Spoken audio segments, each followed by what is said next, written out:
This is Roadkill's Junkyard Gold.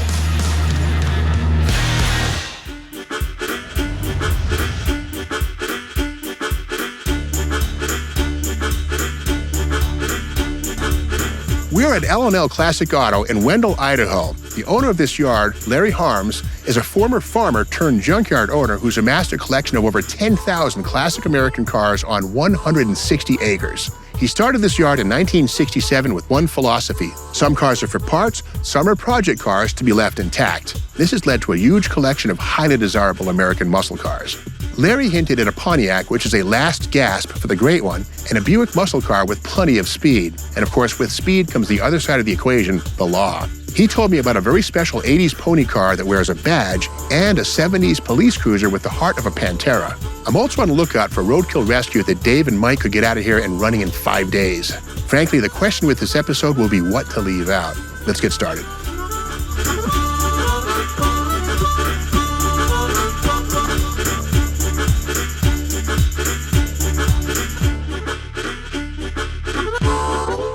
A couple of smog-era Dart Swingers, 318s, maybe slant 6s, good commuter cars, like the chrome reverse wheels. And this, a 73 Pontiac GTO. How do I know it's a GTO? All I gotta do is look at that hood. Those twin NACA ducts are all we gotta see. Pontiac always did a great job of giving GTOs a very distinctive hood, and for 1 year only, in 1973, they used these. NACA stands for the National Advisory Committee on Aeronautics, a predecessor to NASA. And in the wind tunnel, they designed this type of duct, which takes air from the outside without creating turbulence or drag. Pontiac adapted it for the GTO in 1973, but here's the rub. These were not functional except for 10 cars that made it out into the public. Trouble was, these wouldn't pass wide open drive-by noise standards. They were too loud. So after those 10 cars, these were purely ornamental. GTO gave you one of two engines, the 400 or the 455. Here, well, we see the 400 emblem on the grille. This would be a T-code 400 cubic inch car. This engine has dual exhaust, a 4-barrel carburetor. It's a pretty potent engine. But for 1973 had something new called an EGR valve. Let's take a look. EGR stands for exhaust gas recirculation, and this device right here would take a certain amount of the burnt exhaust gases and runs them back into the intake manifold where they're admitted into the combustion chambers. They dilute the intake charge and further reduce emissions. Still, this 400 makes 230 horsepower. I can see some options like the power boosted disc brakes, air conditioning, power steering.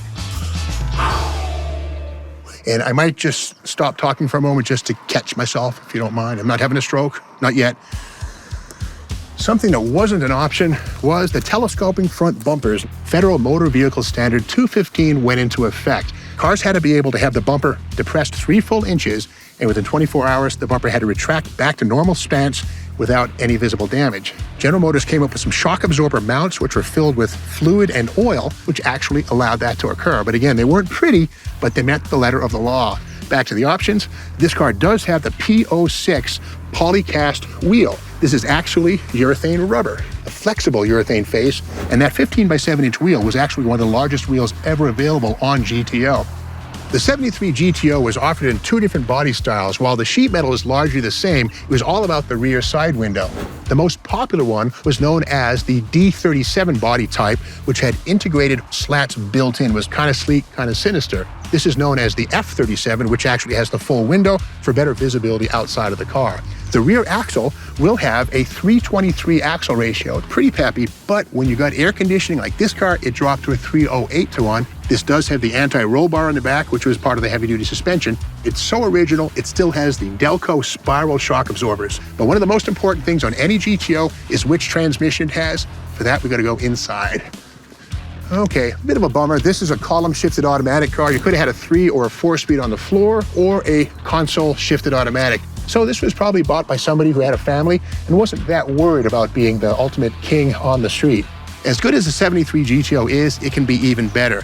Back in 73, there was a thing called the 455 Super Duty, which was available in Trans Ams, but not the GTO, except for a handful of prototypes that were shown to magazines like MotorTrend.